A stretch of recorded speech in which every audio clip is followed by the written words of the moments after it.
Now, all significant events in life are connected with the planetary transits.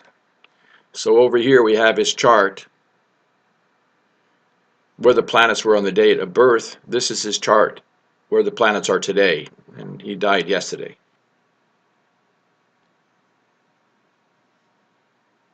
So we see here he went into his K2 period, his main K2 period here in June 2008, and he didn't quite get out. He died right here in K2 Mercury. He was about to come into, next year he would have gone into 20 years of Venus, which would have been spectacular for him. But nobody gave him a proper reading and give him the proper remedies for the chart. Everything in the horoscope is predestined and will come to pass. But anything in a horoscope can be changed. If we're not aware of how the planets are operating and when they are operating and what to do to fix our chart, to come out of our difficulties, then yes, we meet with the destiny in the chart. But heyam dukkam anagatam. Avert the suffering, avert the danger that has not yet come. And I really am a firm believer that if we do the twofold planetary astral remedies for the chart, we can have much smoother sailing in life. So I would have recommended that he strengthen his Venus and his Moon and his Jupiter and his Saturn and his Mars. All his planets should have been strengthened. And he should do charities for Mercury, for children and students. And he needed to do charities for Rahu and Ketu causing affliction. So helping afflicted persons and helping holy persons. But I do believe that with the proper planetary remedies, he would have had a much better foundation. He would have been much stronger, and then he could have enjoyed the next 20 years of Venus. Let's take a look at the transits at the time of death.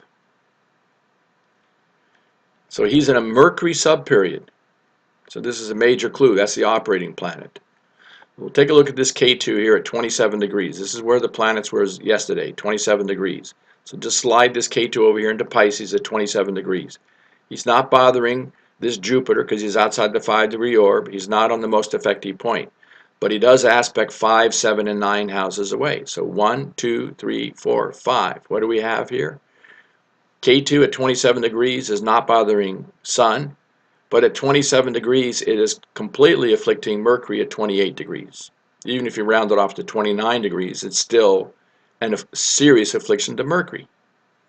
In K2's past life karma, it's operating out of the 6th house of mental health issues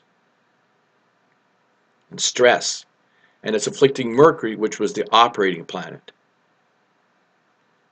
So that causes an eclipse. And Mercury was the 12th house of end of life. Depression, hospitalization, separations, long-distance journeys, ashrams, monasteries, convents.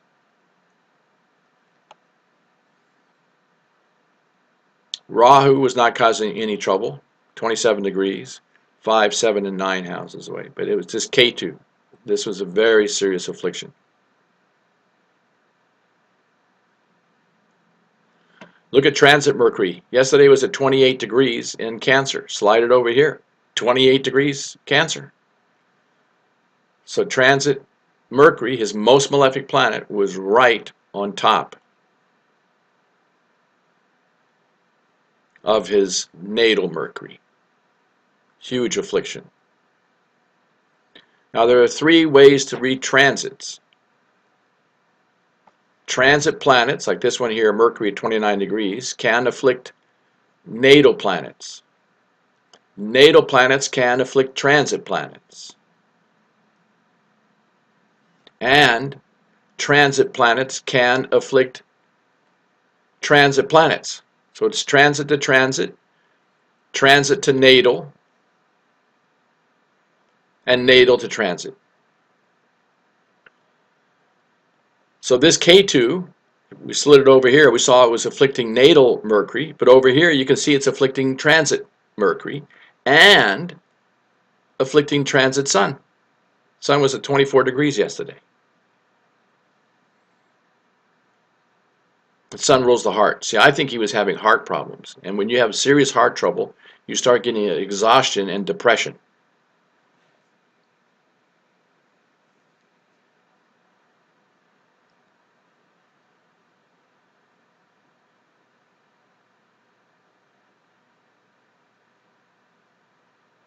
So I think those were the main points. Venus ruling his chart was in the 10th house, but don't forget it's ruled by Moon, which is afflicted by Rahu and Ketu. Jupiter had just gone in June into his 10th house of career, but it's ruled by Moon, afflicted by Rahu and Ketu. Sun was in a house ruled by Moon, afflicted by Rahu and Ketu. Mercury was in the house of Moon, ruled by Rahu and Ketu. Was in Cancer, ruled by the Moon, afflicted by Rahu and Ketu.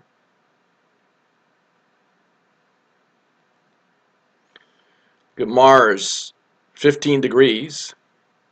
Look at this Rahu at 17 degrees aspect. So if you take this Mars, slide it over here at 15 degrees, it came under the affliction of Rahu.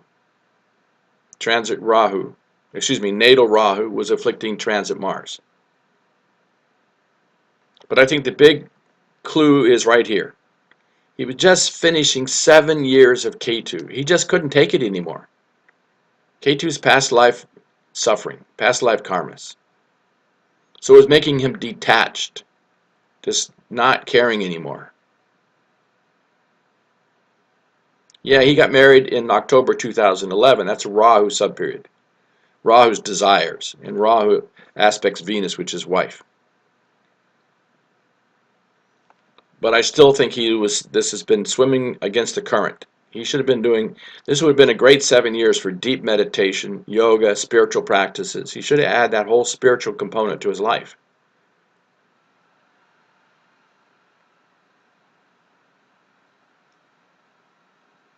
But then he hit, just a month ago, 2 months ago, he hit this Mercury subperiod.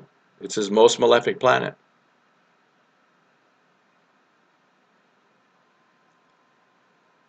So he just didn't make it out of there.